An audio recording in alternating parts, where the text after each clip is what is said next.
बिस्मिल्लाहिर्रहमानिर्रहीम। पुरसोस आवाज में नात पड़ती मैं दुनिया से बेखुद हो गई थी। आज मेरी दोस्त नौरीन के घर मिलाद थी। उनका घर बिल्कुल हमारे घर के बराबर में था। वहीं पर मैंने महफिल मिलाद में नात पढ़नी शुरू की। जैसे ही मिलाद की महफिल खत्म हुई, सारी औरतें मुझे मुबारकबाद देते हुए कहने लगी, माशाअल्लाह बेटा, तुम्हारी आवाज कितनी पुरसोस है, सीधी दिल को छू जाती है। मैं शर्मिंदा सी होकर उनकी तारीफें वसूल कर रही थी। ये बात तो मैं अच्छी तरह जानती थी कि मेरी आवाज में एक सोज है। जब भी मैं नात पढ़ती हूँ तो पूरे दिल से वो मंजर मेरी आंखों के सामने आ जाते हैं जो मैं नात में महसूस करती हूँ। बानो बाजी हमारे मोहल्ले में रहने वाली एक बहुत बड़ी नात खां थी। वो बड़े बड़े बंगले कोठियों में जाकर नात खानी करती थी। मेरी भी ख्वाहिश थी कि मैं भी उनसे तरबियत हासिल करूं, उनके साथ जाऊं, लेकिन वो मुझ जैसी गरीब लड़की को मुंह ही न लगाती थी। एक बार वो बहुत बड़ी मिलाद की महफिल में आई हुई थी, तो मैंने भी नात पढ़ने की ख्वाहिश का इजहार किया। फिर दूसरे दिन नखुवत से उन्होंने एक औरत से कहा कि ये लड़की हमारे मुकाबले पर उतरने की कोशिश कर रही है, इसे कह दो कि अपनी इस कोशिश से बाज आ जाए, वरना इसका अंजाम अच्छा नहीं होगा। मैं उनकी धमकी से बुरी तरह डर गई। ये तो मैंने सोचा भी नहीं था कि वो एक अमीर औरत थी। बंगले कोठियों में जा जाकर नात खानी करने की वजह से आज उनके हालात बदल चुके थे। वो एक महफिल के लाखों रुपए वसूल करती थी। मैं ठहरी, एक मजदूर की बेटी जो अपना खून पसीना बहाकर चंद पैसे कमा कर लाता था। ना सिर्फ मेरा बल्कि हम सारे बहन भाइयों का पेट भरता था। मेरा नाम उम्मे ऐमन है। मेरा ताल्लुक एक इंतहाई गरीब घराने से था। मेरे बाबा मजदूरी करते थे, इसी से हमारा पेट पल रहा था। हम 5 बहन भाई थे। मैं सबसे बड़ी थी। शक्ल सूरत तो अल्लाह ताला ने खूबसूरत बनाई ही थी, साथ ही मुझे आवाज की दौलत से भी नवाजा था। मेरी आवाज इंतहाई सुरीली थी। बचपन में जब मैं कुछ गुनगुनाती थी तो अक्सर लोग मुझे कहते कि बड़ी होकर तो ये गुलकारा बनेगी, लेकिन ये अल्लाह का करम था कि बजाय गाना गाने के मुझे नात पढ़ने का शौक हो गया। मैं एक सरकारी स्कूल में पढ़ती थी। जब पहली दफा मैंने असेंबली में नात पढ़ी तो टीचर ने मेरी तारीफ करते हुए कहा कि तुम बहुत आगे जाओगी उम्मे ऐमन, इसलिए अपना ये जज्बा कभी ना छोड़ना। बचपन से ही नात खानी करने की वजह से अब मेरी नात पढ़ने में आवाज बहुत ज्यादा अच्छी हो गई थी। ऐसे में मैं बार बार बानो बाजी के पास आती जाती, जो एक बहुत बड़ी नात खां थी। उनका पूरे मोहल्ले में एक चर्चा था, एक नाम था, एक पहचान थी, शायद उनकी नात खानी की वजह से। लेकिन चूंकि वो कई सालों से नात खानी कर रही थी, इसलिए अब उनके हालात बदल चुके थे। वो हजारों लाखों की नहीं बल्कि करोड़ों की मालिक बन चुकी थी। हमारे पूरे इलाके में उनका बहुत खूबसूरत घर था। उनके मुकाबले का एक भी घर हमारी गली में मौजूद नहीं था। इसी वजह से उनके हजार नखरे थे। हर वक्त एक कार उनकी दहलीज के आगे खड़ी रहती थी। लोग उनके दरवाजे पर बुकिंग करवाने आते। मैं हसरत से बानो बाजी की ठाट बाट देखती कि किस तरह से उन्होंने सिर्फ नात खानी करके अपने हालात बदल लिए। लेकिन मेरा जज्बा ऐसा न था। मैं सिर्फ अल्लाह और उसके रसूल के लिए नात पढ़ती थी। मैं चाहती थी कि मैं भी लोगों के सामने अपने जज्बे का इजहार करूं। हुजूर पाक सल्लल्लाहु अलैहि वसल्लम की बड़ाई करके मैं अपने दिल में अजीब सी खुशी महसूस करती थी। जब भी मोहल्ले में कोई महफिल होती तो मैं भी नात पढ़ने की कोशिश करती, लेकिन बानो बाजी ने मुझे कभी आगे बढ़ने नहीं दिया। जब भी मैं अपनी इस ख्वाहिश का इजहार करती कि मुझे भी नात पढ़नी है, तो वो तंज भरी नजरों से मेरे चेहरे को देखती। मेरे अंदर अब एतमाद की कमी होती जा रही थी। ऐसे लगता जैसे मैं अपनी जिंदगी में कभी आगे बढ़ ना पाऊंगी। अपने इलाके के सरकारी स्कूल से मैंने तालीम हासिल की थी। मैट्रिक करने के बाद अब मैं घर पर बच्चों को ट्यूशन वगैरह पढ़ा लिया करती थी, जबकि मुझसे छोटी 2 बहनें और 2 भाई अभी भी स्कूल पढ़ रहे थे। ऐसे में पूरे घराने का पेट पालना बाबा के लिए बहुत मुश्किल हो गया था। 500-600 रुपए वो दिन भर कमा कर लाते थे। कभी दिहाड़ी लगती तो कभी वो भी ना लगती थी। लेकिन कहते हैं ना खुदा जिसके नसीब में जो लिख दे वो होकर रहता है। और यही हमारे साथ हुआ था कि एक दिन की बात है जब बड़ी सी गाड़ी बानो बाजी के बंगले पर आई थी, लेकिन उनकी तबीयत बहुत खराब थी। हलक में भी दर्द था और आवाज भी बैठी बैठी सी हो रही थी। लेकिन जो खातून उनकी दहलीज पर आई थी, उन्हें हर हाल में आज किसी नात खां की जरूरत थी। तब वो बानो बाजी से कहने लगी कि आपकी कोई जान पहचान वाली नात खां नहीं है जिसे आज मैं महफिल मिलाद में ले जाऊं? तभी उनके यहाँ काम करने वाली औरत कहने लगी, हाँ क्यों नहीं, हमारे मोहल्ले में एक बड़ी प्यारी बच्ची रहती है, उम्मे ऐमन, वो भी बहुत अच्छी नात पढ़ती है, आप उसे लेकर जाएं। देखना कैसे महफिल मिलाद में उसकी आवाज से 4 चांद लग जाएंगे। बानो बाजी अपनी नौकरानी को आग बरसाती नजरों से देख रही थी। उन्हें यह कब मंजूर था कि कोई उनसे आगे बढ़ पाए। लेकिन वो औरत उस नौकरानी से इसरार करने लगी कि मुझे अमन के पास ले चलो, मैं उसे अपने साथ ले जाऊंगी। मैं उस वक्त किचन में काम कर रही थी। सर पर हिजाब बांधे मेरी जबान पर दुरूद शरीफ का विर्द भी जारी था। तभी दरवाजे से मैंने रुकैया बाजी और उन औरत को अंदर आते हुए देखा। मैं जानती थी कि रुकैया बाजी बानो बाजी के यहाँ काम काज करती हैं। फिर रुकैया सरगोशी में कहने लगी, ऐमन बेटा, आज तो तुम्हारी किस्मत खुल गई। तुम्हें बहुत बड़े बंगले पर जाके नात खानी करने का मौका मिल रहा है। देखो इस औरत को, मायूस ना करना, वो मुझे पहले ही समझा गई थी। फिर जब उस औरत ने कहा कि मैं तुम्हें अपने साथ महफिल मिलाद पर लेके जाना चाहती हूँ, तो मैं बेतहाशा खुश हो गई। आज बानो बाजी की तबीयत नासाज थी, इसलिए मुझे ये मौका मिल गया था। अम्मा ने भी मुझे इजाजत दे दी। यूं मैं शाम के 7 बजे उस औरत के हमरा उसकी बड़ी सी गाड़ी में बैठकर पहली बार किसी बंगले पर नात पढ़ने पहुंची थी। लोगों का एक जम्मे गफीर था जो यहाँ पर मौजूद था। मैं अपने आप पर एतमाद करने की कोशिश कर रही थी। वहां सबने ही सफेद लिबास पहन रखा था। सारी औरतें बहुत खूबसूरत भारी जेवरात और कीमती लिबास पहने हुए मेरे सामने बैठी थी। फिर मैंने अपनी पुरसोज आवाज में नात पढ़ना शुरू की। मैं नात पढ़ते हुए उसी में खो जाती थी। तब अचानक ऐसा महसूस हुआ जैसे सामने लगे टेंट के पीछे से मुझे कोई झांक झांक कर देख रहा है। मैं हैरान रह गई। और तो की महफिल में भला मर्दों का क्या काम है, लेकिन वो तो ढीठों की तरह वहीं पर खड़ा हुआ था। अब मुझे उसकी आंखों से अजीब सी उलझन हो रही थी। यही वजह थी कि मैं नात पढ़ने में अपना ध्यान बरकरार न रख पा रही थी। उसकी काली स्याह आंखें मुसलसल मुझे देखे जा रही थी। हर तरफ एक अजीब सी खुशबू फैली हुई थी। उस खुशबू में नात पढ़ते हुए मैं अपने आप को जन्नत में महसूस कर रही थी। फिर जैसे ही मिलाद की महफिल खत्म हुई तो वो औरत मेरे पास आई और कहने लगी, वाह बेटा, तुमने तो कमाल कर दिया। तुम्हारी आवाज में बहुत तासीर है। देखना तुम बहुत आगे जाओगी। फिर देगों के मुंह खोल दिए गए। हर तरफ लजीज खानों की खुशबू फैल गई। मेरा दिल चाह रहा था कि अपने ही घर वालों के लिए भी कुछ थोड़ा बहुत खाना लेकर चली जाऊं। हम लोग भला कब ऐसा लजीज खाना खाते थे। गोश्त की शक्ल देखे हुए तो महीने हो गए थे। फिर इस बंगले वाली बाजी ने मेरे सामने ढेर सारा खाना रख दिया। मैं झिझकते हुए थोड़ा थोड़ा खाना प्लेट में डालकर खा रही थी। अब मेरे जाने का वक्त हो गया था। मैं परेशानी से बाजी को देखने लगी। बाजी ने मेरी शक्ल देखी और कहने लगी, फिक्र मत करो, मैं तुम्हें छुड़वा दूंगी। जिस तरह से लेकर आई थी उसी तरह हिफाजत से तुम्हें तुम्हारे घर पहुंचाऊंगी। अब मैंने अपनी चादर अच्छी तरह ली और उनके घर जाने का इंतजार कर रही थी। तभी वो बाजी चली आई और कहने लगी, लो बेटा, ये तुम्हारा हदिया। मैं इनकार करना चाहती थी, लेकिन दर हकीकत मुझे उस हदिये की बहुत जरूरत थी। ये सच था कि मैं नात पढ़ने किसी पैसों की लालच में ना आई थी, लेकिन उन पैसों के मेरे घर में कितनी जरूरत थी ये मैं अच्छी तरह जानती थी। ना करने के बावजूद भी बाजी ने जबरदस्ती मेरे हाथ पर अच्छे खासे पैसे रख दिए थे, जो मेरी सोच से भी ज्यादा थे। पहली बार इतने पैसे लेते हुए मेरे हाथ पूरी तरह कांप रहे थे। फिर मैंने वो पैसे अपने पास हिफाजत से रख लिए। अच्छा बेटा, बाहर गाड़ी खड़ी है, वहां पर ड्राइवर तुम्हारा इंतजार कर रहा है। तुम गाड़ी में बैठो, वो तुम्हें तुम्हारे घर तक छोड़ आएगा। मैंने उनका शुक्रिया अदा किया और आकर गाड़ी में बैठ गई। खामोशी से गाड़ी में बैठी मैं बार बार उन पैसों को छू कर देख रही थी।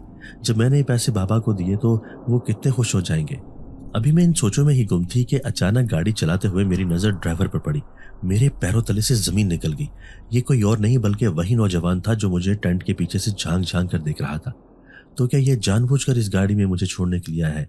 उसकी तेज नजरें अभी भी मेरे वजूद पर मुझे महसूस हो रही थी। मैं खामोशी से बैठी थी।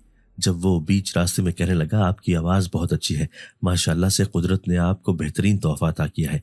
मैं अपनी तारीफ पर क्या कह दी, खामोशी से बैठी रही। उधर हकीकत में किसी भी नौजवान लड़के से बात करने में दिलचस्पी न रखती थी। अब भी दिल चाह रहा था कि बस जल्दी से मेरा घर आ जाए और मैं अपने घर चली जाऊं। उस नौजवान के साथ होते हुए ना जाने मैं क्यों अजीब सा खौफ महसूस कर रही थी। फिर उसने ठीक गाड़ी मेरे घर के सामने लाकर रोक दी। मैं जल्दी से गाड़ी से उतरकर अंदर ही जाने वाली थी जब पीछे से उसने आवाज दी, उम्मे अमन। मैं हैरान परेशान रह गई। उसे भला मेरे नाम का क्या पता था। तभी उसने एक थैला मेरे हाथ में थमा दिया और कहने लगा, ये बाजी ने आपके साथ दिया है। उसने वो थैला मेरे हाथ में पकड़ाया। लजीज खानों की खुशबू चारों तरफ फैल गई थी। तो क्या बाजी मेरे दिल की ख्वाहिश जान गई थी कि ये खाना मैं अपने घर वालों के लिए भी लेकर जाना चाहती हूँ? तब मैंने हल्की सी मुस्कुराहट से उस नौजवान का शुक्रिया अदा किया और खाना लेकर अंदर आ गई। अम्मा, अब्बा और छोटे बहन भाई सभी मेरे इंतजार में जाग रहे थे। अम्मा परेशानी से कहने लगी, बेटा तुमने इतनी देर लगा दी। तो मैं हलकान हो रही थी। तो मैं कहने लगी, अम्मी महफिलों में तो देर हो ही जाती है, ये देखो मैं आपके लिए क्या लेकर आई हूँ। मैंने सारा खाना उनके हवाले किया। अम्मा सारा खाना थाली में डाल कर ले आई थी। फिर छोटे बहन भाइयों को अच्छा खाना खाते देखकर मेरे दिल को निहायत खुशी महसूस हो रही थी। मैंने बाबा के हाथ में सारे पैसे थमा दिए। बाबा निहायत खुश नजर आ रहे थे, लेकिन अम्मा कहने लगी, क्या जरूरत थी तुम्हें हदिया लेने की? ये काम तो तुम अपने शौक की खातिर करती हो, मैं नहीं चाहती कि तुम इससे कारोबार बना लो। मैं लापरवाही से कहने लगी, अम्मा आखिर बानो बाजी ने भी तो अपनी गाड़ी बंगला सब इन्हीं पैसों से बनाया है, तो फिर मैं क्यों नहीं बना सकती? अम्मा कहने लगी, बेटा मुझे तुम्हारी सोच पर बहुत अफसोस है। देखो, खुदा और उसके रसूल के लिए जो भी काम करता है इंसान, वो किसी हदिया के लिए नहीं बल्कि अपने दीन के लिए करता है, इसलिए आइंदा तुमने हदिया नहीं लेना है। फिर अम्मा फिक्रमंदी से कहने लगी, मुझे तो ये फिक्र है कि बानो को ना पता चल जाए कि तुम उसकी जगह बड़ी बड़ी महफिलों में नात खानी करने जाने लगी हो, वो तुम्हारी दुश्मन बन जाएगी। तुम नहीं जानते कि उसके नेक चेहरे के पीछे किस कदर शैतानियत छुपी हुई है। वो अगर एक बार किसी की दुश्मन बन जाए तो फिर उसे छोड़ती नहीं। मैं लापरवाही से कहने लगी, अब बानो बाजी बीमार है तो इसमें मेरा क्या कसूर है? बस किस्मत में मेरा उस बंगले में जाना लिखा था। लेकिन दूसरे दिन अम्मा की कही हुई बात सच साबित हुई, जब रुकैया बाजी रोती हुई आई और कहने लगी कि बानो ने मुझे काम से निकाल दिया। मैंने सिर्फ इतनी गलती की कि उस औरत के सामने ऐमन का नाम ले दिया था कि ऐमन बहुत अच्छी नात पढ़ती है। मुझे बानो बाजी से इस घटियापन की उम्मीद नहीं थी। वो आखिर किसी को अपने से आगे बढ़ता हुआ क्यों नहीं देख सकती? फिर अभी 2-4 ही दिन तो गुजरे थे जब एक बार फिर एक बड़ी सी गाड़ी हमारे घर के सामने आकर रुकी। मैंने देखा वही बाजी और उसके साथ एक अजनबी औरत भी थी। वो दोनों मेरे पास आई और कहने लगी, जब से मैंने महफिल में नात मुनक्किद करवाई है तब से ही ये मेरे पीछे पड़ गई है कि मुझे इसी की लड़की को बुलवाना है जिसने उस दिन नात पढ़ी थी। वाकई बेटा तुम्हारी आवाज़ तो बहुत अच्छी है, हम तुम्हें फिर से लेने आए हैं। अब मैं हैरान रह गई, सोच भी ना सकती थी कि इतनी जल्दी फिर से मैं किसी बंगले में बहुत बड़ी महफिल में जाकर नात पढ़ूंगी। लेकिन अम्मा ने मुझे उनसे छुप कर अपने पास बुलाया और सरगोशी से कहने लगी, इनकार कर दो बेटा, मैं नहीं चाहती कि बानो हम लोगों की दुश्मन बन जाए। वो बहुत खतरनाक औरत है, तुम उनसे कह दो कि वो बानो को ही अपने साथ ले जाए। फिर जब मैंने उनसे ये बात कही तो वो कहने लगी, अरे नहीं नहीं, कॉलोनी की सारी औरतें तुम्हारा इंतजार कर रही हैं। दरअसल वो सब औरतें कह रही थी कि जो बच्ची उस दिन नात पढ़ने आई थी उसी की आवाज में बहुत तासीर है, उसे ही लेकर आना। अब भला मैं उनकी बात कैसे टाल सकती हूँ बेटा, तुम ही मेरे साथ चलो। अब तो मैं बुरी तरह घबरा गई थी। यूं लाख मना करने के बावजूद भी जबरदस्ती मुझे अपने साथ ले गई थी। एक बार फिर से मैं बड़ी महफिल में नात पढ़ने लगी, लेकिन जैसे ही नात पढ़नी शुरू की सामने खड़ा हुआ नौजवान एक बार फिर मुझे दिखाई देने लगा। वो सबसे आखिरी कोने में खड़ा रहता और मुझे देखता रहता। मैं उसकी नजरों से उलझन महसूस करती थी। कभी मुझे पता ही न चला कि ये हर बार कैसे औरतों की महफिल में पहुंच जाता है। उस दिन भी उस बाजी ने मुझे ढेर सारे पैसे और लजीज खाना भी साथ दे दिया था। यूं एक बार फिर घर में खुशियां आ गई थी। बाबा अम्मा से कहने लगे, ये मेरी बेटी के पैसे हैं, इसलिए तुम इन्हें जमा कर लो, कल को इसकी शादी में काम आएंगे। मुझे बहुत गुस्सा आया। कहने लगी, बाबा मुझे शादी नहीं करनी, अभी मुझे अपने घर के लिए बहुत कुछ करना है, आपके लिए, अम्मा के लिए और अपने बहन भाइयों के लिए। मैं अपनी जिंदगी अपने लिए नहीं बल्कि आप लोगों के लिए गुजारना चाहती हूँ। मैं इन्हें यकीन दिलाना चाहती थी कि मैं इस मुश्किल जिंदगी के सफर में उनके साथ खड़ी हूँ, यूं जैसे किस्मत मेरे सामने दरवाजा खोलकर खड़ी थी। जब ही तो आए दिन कोई ना कोई बड़ी सी गाड़ी मेरी दहलीज पर आकर खड़ी हो जाती और अब मैं बड़ी बड़ी महफिलों में नात खानी पढ़ने जाने लगी। घर के हालात भी बहुत तेजी से बदल रहे थे। महफिलों से आया हुआ खाना और पैसे दोनों ही हमारी किस्मत बदल रहे थे। लेकिन ये बात बानो बाजी की आंखों में चुभ रही थी। अब वो मेरी दुश्मन बन गई थी। जहां पर उन्हें मौका मिलता वो जुमलेबाजी करने से बाज ना आती और मुझे तंजिया अंदाज में कहती रहती कि देखो, मेंढकों को भी जुकाम लग गया है, मेरे बराबर में आने की कोशिश कर रही है, लेकिन उसका अंजाम बहुत बुरा होगा। वो अक्सर मुझे खतरनाक नताइज की धमकियां देती रहती थी। अम्मा और अब्बा इस बात पर परेशान रहते, लेकिन मुझे उनकी कोई परवाह न थी। मैंने सोच लिया था कि भले वो मुझे कुछ भी कहें, जिस तरह उन्होंने अपनी जिंदगी बदली है इसी तरह मुझे भी अपनी जिंदगी बदलने और अपना शौक पूरा करने का हक है। फिर एक दिन रात के 8 बज रहे थे। मैं रात का खाना पकाने की तैयारी कर रही थी। बाबा भी घर पर ही थे जब एक गाड़ी रुकने की आवाज आई। गाड़ी से एक औरत निकल कर आई, नकाबपोश औरत जो बड़ी अजीबो गरीब सी लग रही थी। फिर वो मुझे कहने लगी, बेटा तुम ही नात पढ़ती हो ना, मैं तुम्हें लेने आई हूँ। आज हमारी कोठी पर बहुत बड़ी महफिल मुनक्किद की गई है, लेकिन जिस नात खान ने आना था उसका एक्सीडेंट हो गया है, इसलिए मुझे तुम्हें लेने आना पड़ा। क्या तुम मेरे साथ चल सकती हो? अब मुझे थोड़ी फिक्र हो गई। अम्मा को देखने लगी क्योंकि रात बहुत ज्यादा हो गई थी। फिर अम्मा कहने लगी, बहन अगर उस नात खां का एक्सीडेंट हो गया है तो तुम अपना प्रोग्राम कैंसिल करवा देती, ना जाने इस बेचारे की क्या हालत होगी। तो वो औरत कहने लगी, नहीं मामूली चोटें आई हैं, लेकिन अब वो ठीक है, बस आप अपनी बेटी को कहें कि वो ज्यादा नखरे ना करे, चलो बेटा मेरे साथ चलो। वो बड़े प्यार से इसरार कर रही थी। नाचार मैंने अपना सफेद रंग का लिबास पहना जो मेरा पसंदीदा था और उनके साथ जाने पर राजी हो गई। अब मैं गाड़ी में बैठ गई। आगे ड्राइवर गाड़ी चला रहा था, जबकि मेरे बराबर में बैठी औरत बार बार कनखियों से देखती। उसके अंदाज बहुत अजीब लग रहे थे। न जाने मुझे ऐसा क्यों महसूस हो रहा था जैसे मैं किसी महफिल में नहीं बल्कि किसी बहुत बड़ी मुसीबत में गिरफ्तार होने वाली हूँ, क्योंकि उस औरत के अंदाज मुझे अच्छे न लग रहे थे। फिर भी मैं अपनी सोचों पर बंद बांधने की कोशिश कर रही थी।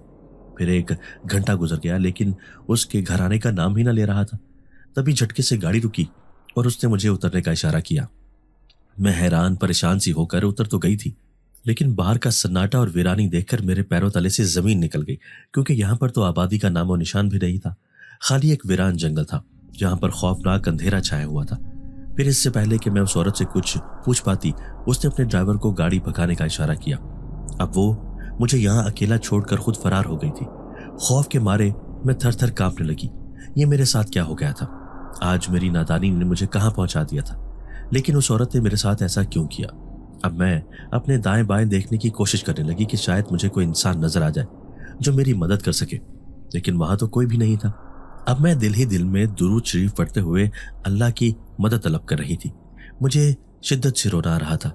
मेरे शौक और घर के हालात बदलने की ख्वाहिश ने आज मुझे बर्बाद कर डाला था। मैं हिचकियों से रोने लगी। अकेली तन्हा इस वीरान और सुनसान सड़क पर खड़ी मैं एक मुसीबत में फंस गई थी। अचानक ही दूर से आने वाले मैंने 3 आवारा लड़कों को देखा। वो धीरे धीरे मेरे करीब आ रहे थे। इस घने जंगल में एक नौजवान लड़की को देखकर किसी की भी नीयत बदल सकती थी। अब मैं खुद को छुपाने की भरपूर कोशिश कर रही थी, लेकिन यहाँ पर छुपने की कोई जगह न थी। ऊंचे ऊंचे दरख्त, लेकिन कोई भी उनके पीछे खड़ा होता तो साफ दिखाई देता। तभी वो तीनों लड़के मुझे यूं तन्हा जगह पर खड़ा देखकर हैरान रह गए। तभी उनमें से एक कहने लगा, अरे वाह, आज तो हमारे नसीब खुल गए। देखो, माल चलकर खुद हमारे पास आ गया। दूसरा कहने लगा, सफेद लिबास में तो ये बिल्कुल परी लग रही है। चलो आओ हमारे पास। देखो, डरो मत, हम तुम्हें कुछ नहीं कहेंगे। वो बड़ी खबासत से हंसते हुए मेरी तरफ आ रहे थे। मैं उनके गंदे इरादे भांप गई थी। तभी पागलों की तरह जहां पर रास्ता नजर आया उसी तरफ भागने लगी। अब वो तीनों मेरे पीछे पीछे आ रहे थे। भागते भागते मेरा वजूद किसी चीज से बुरी तरह टकराया था। मैंने देखा सफेद लिबास में मलबूस ये वही नौजवान था जो मुझे उस बंगले पर नजर आया था। मैंने उसके सामने हाथ जोड़ दिए और कहने लगी, मुझे बचा लो खुदा के लिए, वरना वो मुझे बर्बाद कर देंगे। मेरे बिखरे बाल और दुपट्टा तो न जाने कहाँ गिर गया था। उसने फौरन ही मुझे दिलासा दिया और कहने लगा, घबराओ मत, वो तुम्हें छू भी नहीं सकते। बस तुम इस दरख्त के पीछे बैठ जाओ, देखना मैं उनका क्या हशर करता हूँ। वो मुझे महफूज जगह पर छुपाकर खुद उनके पास चला गया। मैं खौफ से थर थर कांपती दरख्त के पीछे छुपी हुई थी, जब थोड़ी ही देर बाद मुझे एक जोरदार चीख की आवाज सुनाई दी थी। मेरे रोंगटे खड़े हो गए। कहीं उन तीनों ने उस नौजवान को कोई नुकसान न पहुंचा दिया हो। यही देखने के लिए मैं बिखरे बालों के साथ उठ खड़ी हुई। मैंने देखा सामने वो सफेद लिबास वाला नौजवान चलता हुआ आ रहा था। उसका मुस्कुराता चेहरा बता रहा था कि वो बिल्कुल ठीक ठाक है। मुझे यूं डरते हुए देखकर वो कहने लगा, घबराओ मत, मेरे होते हुए तुम्हें कुछ भी नहीं होगा। अब मेरे सर पर दुपट्टा भी नहीं था। मैं हिचकियों से रोने लगी। आज मेरे साथ ये सब क्या हुआ था और ये किसने किया था, मैं अच्छी तरह से जानती थी। फिर मुझे यूं रोते हुए देखकर वो कहने लगा, आओ मेरे साथ, मेरे घर यहाँ से थोड़े फासले पर ही मौजूद है। ऐसी हालत में तुम्हारा घर जाना ठीक नहीं। अब मैं नाचार उसकी बात मानती उसके घर चली आई। फिर मैंने पानी से मुंह धोया। तभी उसने मुझे एक बड़ी सी चादर दी और कहने लगा कि इसे अपने वजूद पर ढांप लो, क्योंकि तुम एक नेक लड़की हो। पर्देदार लड़की को बरहाना हालात में नहीं रहना चाहिए। अब उसकी दी हुई चादर मैं अपने आप को महफूज तस्वुर कर रही थी। मैं उससे पूछना चाहती थी कि वो इस वीरान और सुनसान जंगल में क्या कर रहा है, लेकिन उस दिन मैंने उसे अपनी आंखों से उस बंगले पर देखा था, लेकिन फिर पूछने की हिम्मत ना कर पाई। बस मैं जल्दी जल्दी अपने घर जाना चाहती थी। फिर मैं उससे कहने लगी कि क्या वो मुझे मेरे घर छोड़ सकता है। उसने हाँ में सिर हिलाया और कहने लगा, हाँ, मैं तुम्हें हिफाजत से तुम्हारे घर छोड़ दूंगा, फिक्र मत करो। अब मैं उसके हमरा रात के 1 बजे अपने घर जा रही थी। फिर वो मुझे गली तक छोड़कर चला गया और तसल्ली देते हुए कहने लगा कि मेरे होते हुए तुम्हें कभी भी कुछ नहीं होगा, क्योंकि तुम सिर्फ मेरी हो। ये कहकर वो मेरे सामने से चला गया, जबकि मैं उसके अल्फाज पर गौर करती रह गई थी। जैसे ही घर आई तो अम्मा ने मुझे कुछ भी न बताया। अगर बता देती तो शायद फिर कभी वो मुझे कहीं जाने ही न देती। लेकिन मेरे साथ ये जिसने भी किया था, मैं उस इंसान को अच्छी तरह जानती थी। मुझे पूरा यकीन था कि ये सब बानोबाजी ने किया है अपनी दुश्मनी में आकर। लेकिन जिस तरह उस नौजवान ने मेरी मदद की, उसकी वजह से मैं अपने दिल की हालत बदली हुई महसूस कर रही थी। क्योंकि मैं रात गए तक वापस लौटी थी, इसलिए सब घर वाले सो चुके थे। सिर्फ अम्मा ही मेरे इंतजार में जाग रही थी। अम्मा मुझसे सवाल करती रह गईं, लेकिन मैंने उन्हें किसी बात का जवाब न दिया। बस मैं खामोशी से बिस्तर पर लेटकर देर तक रोती रही। हाँ, मुझ जैसी लड़की के साथ यही सब कुछ होना चाहिए। मेरी औकात ही क्या है जो मैं बड़े बड़े ख्वाब देखूं। मैं बानो बाजी का मुकाबला कैसे कर सकती हूँ? उनका तो कोई भी मुकाबला नहीं कर सकता। आइंदा मैंने अपने दिल को समझा लिया था। अगर खुदा न ख्वास्ता वो लड़के मेरे साथ कुछ गलत हरकत कर लेते तो न जाने क्या होता। मेरी तो पूरी जिंदगी बर्बाद हो जाती। अगर वक्त पर वो मेहरबान नौजवान ना आता तो उसका ख्याल आते ही न जाने क्यों मेरे लब पर मुस्कुराहट बिखर गई। मेरे दिल से हर परेशानी गायब हो गई थी। अब मैंने कहीं भी जाना छोड़ दिया था। फिर पड़ोस में ही एक बड़े आदमी की बीवी ने महफिल मिलाद मुनक्किद की तो वो मुझे भी बुलाने आई और कहने लगी कि उम्मे ऐमन, तुमने भी नात पढ़नी है क्योंकि तुम्हारी आवाज़ बहुत अच्छी है और बानो भी इस महफिल में आएगी। मैं जाना नहीं चाहती थी, लेकिन अम्मा के असरार पर उस महफिल मिलाद में चली गई। मेरा उतरा हुआ चेहरा देखकर बानो बाजी तंजिया अंदाज में मुस्कुरा रही थी, लेकिन मैं उनके इस नेक चेहरे के पीछे छुपी शैतानियत से अच्छी तरह वाकिफ हो गई थी। दिल चाह रहा था कि चीख चीख कर सारी औरतों के सामने उनके मकरू चेहरे को जाहिर कर दूं, लेकिन फिर मैंने ऐसा कुछ न किया और सब कुछ अल्लाह पर छोड़ दिया। सब लोग मुझसे असरार करते रह गए कि उम्मे ऐमन, आप भी नात पढ़ो, आपकी आवाज़ बहुत अच्छी है।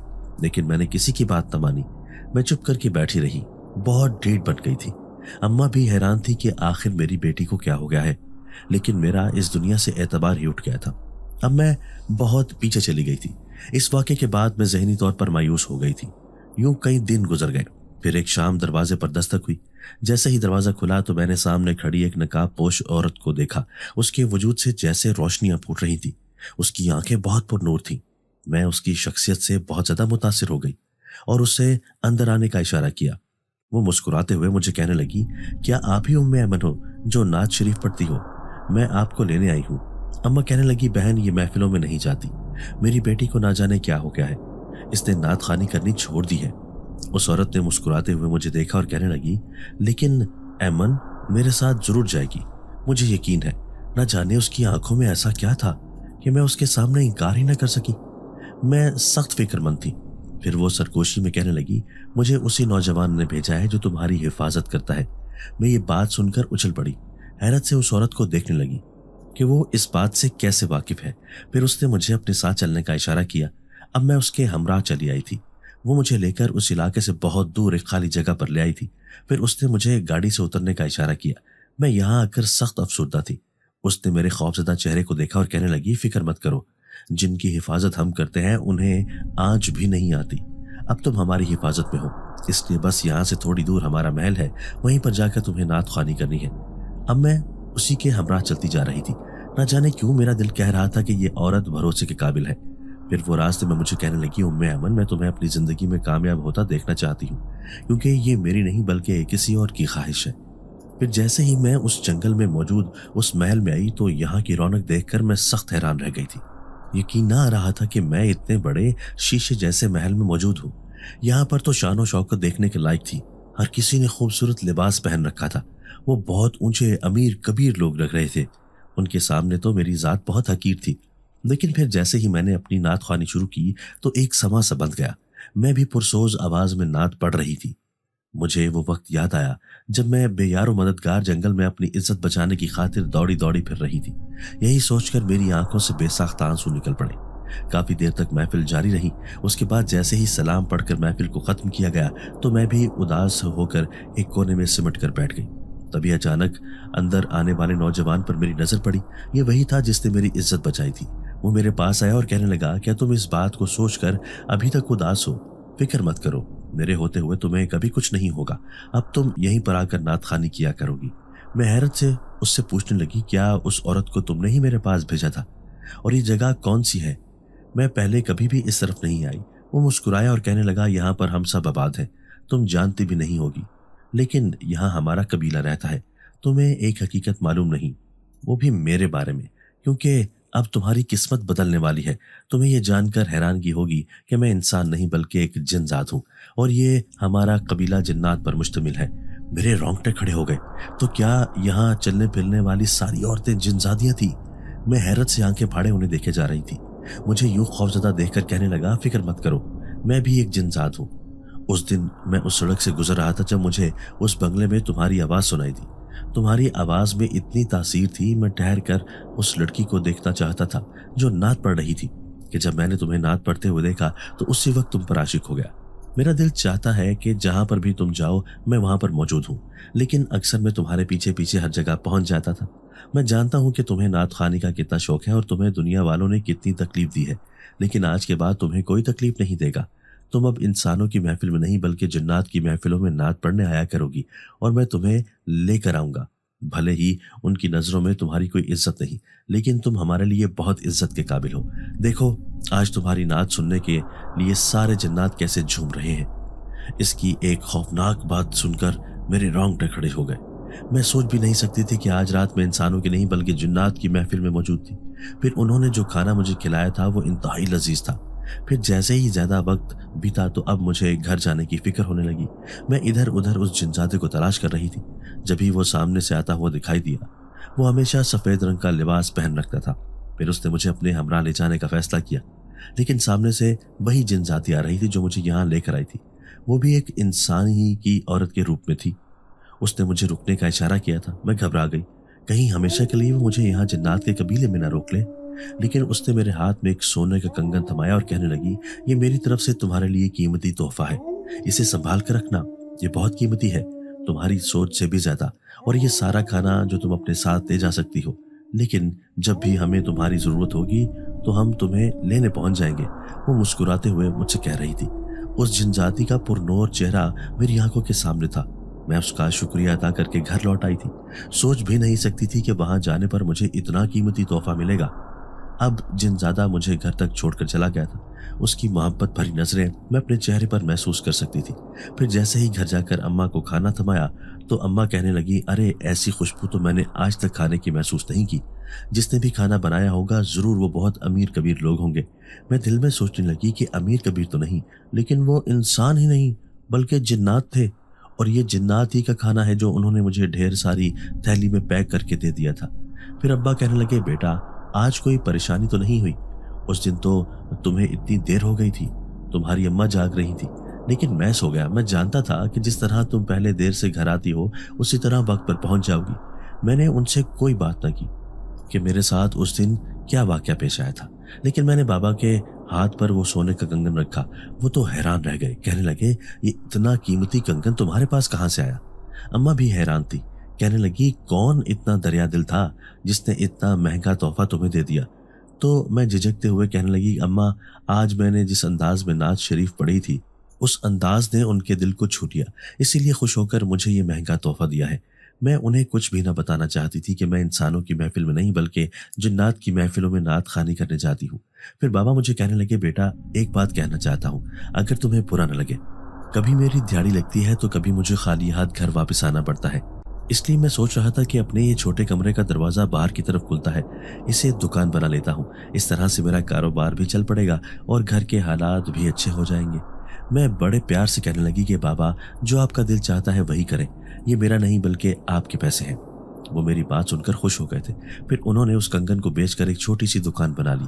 अच्छा खासा सामान उस दुकान में रख लिया था। मैं देख रही थी कि घर के हालात दिन ब दिन बदलते जा रहे थे, लेकिन हर रात ही मेरी दहलीज पर एक बड़ी सी गाड़ी आती और मुझे अपने साथ लेकर चली जाती। मैं जानती थी कि इसमें बैठी हुई इंसानी शक्ल में वो जिनजादी होती थी जो मुझे अपने जिन्नात के कबीले में लेकर चली जाती थी। मेरे ख्वाबों को पूरा करने वाला कोई और नहीं बल्कि वही जिनजादा था जो मुझे कहता था कि वो मुझसे इश्क करता है। मेरी आवाज सुनकर मुझ पर आशिक हो गया था। फिर हर बार जब मैं अपनी आवाज में नात पढ़ती तो मेरी नात सुनकर उसके दिल में तड़प पैदा हो जाती। यूं कई दिन तक मैं जिन्नात के कबीले में जाती रही। अब घर के हालात इतनी तेजी से बदले कि हमने उस इलाके के सबसे बड़े घर को खरीद लिया। बाबा हैरान थे कि मेरी बेटी का इतना नाम, इतनी पहचान बन गई है, लेकिन ये बात तो कोई भी नहीं जानता था कि इंसान मुझे आगे बढ़ने ही नहीं देते। हाँ, वो जिनजादा जो मेरी हर पल मदद करता रहा था, जिसने मेरी ख्वाहिश पूरी करने के लिए मुझे अपनी जिन्नात के कबीले में नात खानी करने की इजाजत दी थी, वही जिनजादियों को भेजकर मुझे मेरे घर से बुलवाता था। फिर एक रात मैं अपने कमरे में सो रही थी जब मुझे अपने आसपास सरगोशी सी सुनाई दी। मेरे रोंगटे खड़े हो गए। वो जिनजादा बिल्कुल मेरे सामने खड़ा था। वो कभी भी कहीं भी आ सकता था, तो क्योंकि वो एक जिन था ना कि कोई इंसान। फिर वो मुझे सरगोशी में कहने लगा कि कल जिनजादी तुम्हें बुलाने आएगी, लेकिन तुम्हें उसके साथ नहीं जाना। मैं उसकी बात सुनकर हैरान थी क्योंकि उसने कभी मुझे कहीं जाने से मना नहीं किया था। तो वो मैं घबराते हुए कहने लगी, क्योंकि वहाँ एक पुरस्कार सरदार आने वाला है। अगर उसने तुम्हारी आवाज़ सुन ली तो वो हमेशा तुम्हें उस कबीले में रोक लेगा। मैं डर गई, क्योंकि जिनजादी के सामने मैं इनकार नहीं कर सकती थी। अगर वो अपने असली रूप में मेरे घर वालों के सामने आ गई तो मेरा सारा झूठ सबके सामने आ जाएगा। लेकिन जिनजाद जो भी हर बार कहता था वो मेरी भलाई के लिए ही होता था, इसलिए उसकी बात मानना भी जरूरी था। अब मुझे फिक्र होने लगी। लेकिन जैसे ही शाम हुई तभी दरवाजे से चलता हुआ कोई अंदर आया था। वो एक नकाबपोश शहजादी थी। फिर वो मुझे कहने लगी कि मैं तुम्हें लेने आई हूँ, हमेशा की तरह, जिस तरह हर बार तुम्हें लेने आती हूँ। अम्मा कहने लगी, हाँ बेटा जाओ, आज फिर तुम्हारा बुलावा आया है। लेकिन मैं वहां नहीं जाना चाहती थी, इसलिए उस जिनजादी से कहने लगी कि आज मेरी तबीयत ठीक नहीं, गले में भी बहुत शदीद दर्द है, इसलिए शायद नात खानी ना कर सकूं। शहजादी को ये सुनकर बहुत गुस्सा आया था। तभी मैंने उसके गुस्से को देखा तो घबराते हुए कहने लगी, लेकिन एक दूसरी नात खां है जो बहुत अच्छी नात पढ़ती है, उन्हें तुम अपने साथ लेकर जा सकती हो। तो वो हैरान हुई, कहने लगी, कौन सी नात खां, जरा मुझे भी तो पता चले। तब मैंने उसे अपने साथ आने को कहा और उसे बानोबाजी के घर लेकर चली गई। वहां बानोबाजी, जिसने कभी मेरी इज्जत खराब करने की कोशिश की थी, उस औरत के हमराह मुझे बर्बाद करने की कोशिश की थी। मुझे अपने घर देखकर हैरान हुई। उनका घबराता चेहरा देखकर मैंने जाहिर ना होने दिया कि मैं उनकी हकीकत जान चुकी हूँ। फिर उस जिनजादी से कहने लगी, ये वो औरत है जो बहुत ही अच्छी नात पढ़ती है, आप इसे अपने हमराह लेकर जा सकती हैं। फिर मैं बानोबाजी को लालच देते हुए कहने लगी, बानोबाजी, इनके बंगले पर जाकर नात खानी करें, आप मालामाल हो जाएंगी, क्योंकि ये हदिये में पैसे नहीं बल्कि कीमती जेवरात देते हैं। बानोबाजी की ये बात सुनकर राल टपकने लगी। वो फौरन ही उस जिनजादी के साथ जाने पर रजामंद हो गई। लेकिन दूसरे दिन जो हुआ वो मेरे वहम गुमान में भी नहीं था, क्योंकि रात को जाने वाली बानोबाजी वापस न लौटी थी। मैं जानती थी कि वो किस मुश्किल में गिरफ्तार हो चुकी होंगी। लेकिन जो दूसरों के साथ बुरा करता है उन्हें भी अपनी बुराइयों का एहसास होना चाहिए, और जो मैंने किया था वो ठीक हुआ था। अब बानोबाजी इस मोहल्ले से गायब हो गई। हर कोई हैरान था कि वो रातों रात कहाँ चली गई थी। उनका नामो निशान भी ना मिला था। लेकिन मैं जानती थी कि वो जिन्नात के कबीले में मौजूद उस सरदार के हमराह चली गई होंगी, जो उसकी आवाज पर आशिक हो गया होगा। लेकिन इस बात का मुझे जिनजादे ने पहले ही बता दिया था, जब तो मैं बच गई। लेकिन मैंने अपना बदला बानोबाजी से ले लिया था। उस दिन उन्होंने भी तो मेरी इज्जत बर्बाद करने की कोशिश की थी। फिर उस रात जिनजादा मेरे पास आया और कहने लगा, तुमने उस औरत के साथ अच्छा नहीं किया, भला ऐसा कौन किसी के साथ करता है। तो मैं कहने लगी, उसे भी अपनी ज्यादतियों का एहसास होना चाहिए था। वो शुरू से ही मुझ जैसी मासूम लड़की के साथ बुरा करती आई थी, कभी भी मेरे शौक को आगे नहीं बढ़ने दिया। हालांकि नात खानी करना हर किसी का हक है, अल्लाह ताला ये नेमत अता करता है, ना कि इंसान के हाथ में ये चीज होती है। फिर मैं उस जिनजादे से कहने लगी, लेकिन तुमसे एक बात कहना चाहती हूँ। 3 दिन बानोबाजी को इस कबीले में रखने के बाद तुमने वापस उसे हमारी दुनिया में भेज देना है। जिनजादा मेरी बात सुनकर मुस्कुरा दिया था। फिर हम दुनिया जहां की बातें करने लगे। ये सही था कि अब मैं भी उससे बातें करके अजीब सी खुशी महसूस करती थी। उसका कहना था कि वो हमेशा मुझसे मिलते आता रहेगा। जब जब मुझे उसकी मदद की जरूरत होगी तो वो मेरी तरफ आने वाली हर मुसीबत को पहले ही खत्म कर देगा। फिर पूरे 3 दिन बाद बानोबाजी अपने घर लौट आई थी, लेकिन मुझसे नजरें चुराती फिर रही थी। शायद जान गई थी कि मेरे ताल्लुकात सिर्फ इंसानों से नहीं बल्कि जिन्नात के साथ भी हैं। लेकिन फिर भी हैरान रह गई जब मैंने सुना कि वो ये मोहल्ला छोड़कर कहीं दूसरे शहर में आबाद हो गई हैं। मुझे इस बात ने खुशी दी थी। अच्छा हुआ ना कि वो मेरे सामने होंगी और ना ही मुझे उस भयानक वाकया की याद आएगी जिसने मेरी जिंदगी बदल डाली थी। लेकिन मैं एक दिन हैरान रह गई जब बानोबाजी के पास आने वाली वो औरतें जो उन्हें महफिल मिलाद में लेकर जाया करती थी मेरे पास आने लगी। मुझसे असरार करने लगी कि तुम उम्मे अमन जो बहुत अच्छी नात पढ़ती हो, हमारे साथ चलो, हमारी मिलाद की महफिलों में 4 चांद लगा दो। मैं तो जाना नहीं चाहती थी, लेकिन अम्मा और बाबा के असरार पर आखिरकार मैं उनके साथ जाने लगी। यूं पूरे शहर में मेरी एक पहचान बन गई कि उम्मे अमन बहुत अच्छी नात खां है जो किसी बगैर हदिया के नात पढ़ती है। मैं किसी से कोई हदिया न लेती थी, क्योंकि जिनजादे की वजह से पहले ही मेरे पास मालो दौलत की कोई कमी न थी। अब मेरे हालात बहुत बदल चुके थे। अब्बा का पूरा जनरल स्टोर था जो वो बहुत अच्छे अंदाज से चला रहे थे। फिर एक बार जिनजाद मेरे पास आया और कहने लगा, उम्मे अमन, मैं तुम्हें आज हकीकत बताना चाहता हूँ। जिस कबीले में तुम मिलाद की महफिलों में नात खानी करने जाती थी, मैं उसी कबीले का सरदार हूँ और शहंशाह जिन्नात, क्योंकि मेरे ही हुक्म पर तुम्हें वो जिनजादियाँ लेने आती थी। क्या तुम मेरे साथ मेरी दुनिया में चलोगी? मैं उसकी बात सुनकर हैरान रह गई। ये मुमकिन नहीं था। क्योंकि मैं एक आदमजादी थी और एक आदमजादी भला कैसे जिन्नात के साथ उसकी दुनिया में रह सकती थी। मेरे चेहरे के तासुरात देखकर वो मुस्कुराया और कहने लगा, घबराओ मत, मैंने तुम्हें सिर्फ आजमाने के लिए ये कहा था। लेकिन हकीकत यह है कि आज हमारा पूरा कबीला वो जंगल छोड़कर किसी दूसरी जगह पर आबाद होने जा रहा है और मैं तुमसे आखिरी दफा मिलने आया हूँ। लेकिन मैं ये बात सुनकर रोने लगी। ये तो मैं नहीं चाहती थी कि वो जिनजाद मेरी जिंदगी से चला जाए। हाँ, लेकिन हमेशा के लिए इसकी दुनिया में जाकर रहना मेरे लिए मुमकिन नहीं था। फिर वो मुझे तसल्ली देते हुए कहने लगा कि मैं तुमसे मुलाकात करने के लिए तुम्हारे पास ज़रूर आऊँगा, क्योंकि जिनसे मोहब्बत की जाती है उनको भुलाना इतना आसान नहीं होता। ये कहकर वो मुस्कुराते हुए मेरे सामने से गायब हो गया। लेकिन मैं उसकी खुशबू अपने आसपास महसूस कर रही थी और शायद हमेशा करती रहूं। आज भी कोई मुझे बुलाने आता है तो मैं नात ख़्वानी पढ़ने के लिए ज़रूर जाती हूँ। हाँ, लेकिन जब भी मुझे कोई कम उम्र लड़की नज़र आती है जिसके चेहरे पर नात पढ़ने का जज्बा हो तो मैं सबसे उसे आगे रखती हूँ, क्योंकि मैं नहीं चाहती कि जिस तरह बानो बाजी ने मुझे बर्बाद करने की कोशिश की, उसी तरह इस शौक की वजह से कोई दूसरी लड़की ऐसे ही किसी औरत के चुंगल में फंसे। अगर हम दूसरों का अच्छा सोचेंगे तो शायद खुदा भी हमारे लिए अच्छा सोचे और हम जिंदगी में उस मुकाम पर पहुंच जाएं जिसका कभी हमने तसव्वुर भी ना किया होता। और आज मैं भी अपनी जिंदगी में कामयाब तरीन लड़की हूँ। दोस्तों, अगर आपको आज की हमारी ये वीडियो पसंद आई है तो इसे लाइक कीजिए और इसे अपने प्यारों के साथ शेयर जरूर कीजिएगा। और हाँ, अगर आपने अभी तक हमारा चैनल सब्सक्राइब नहीं किया तो हमारा चैनल सब्सक्राइब कर दीजिए और बेल आइकन भी प्रेस कर दीजिए ताकि हमारी हर नई आने वाली वीडियो आपको बर वक्त मिल सके। अल्लाह हाफिज।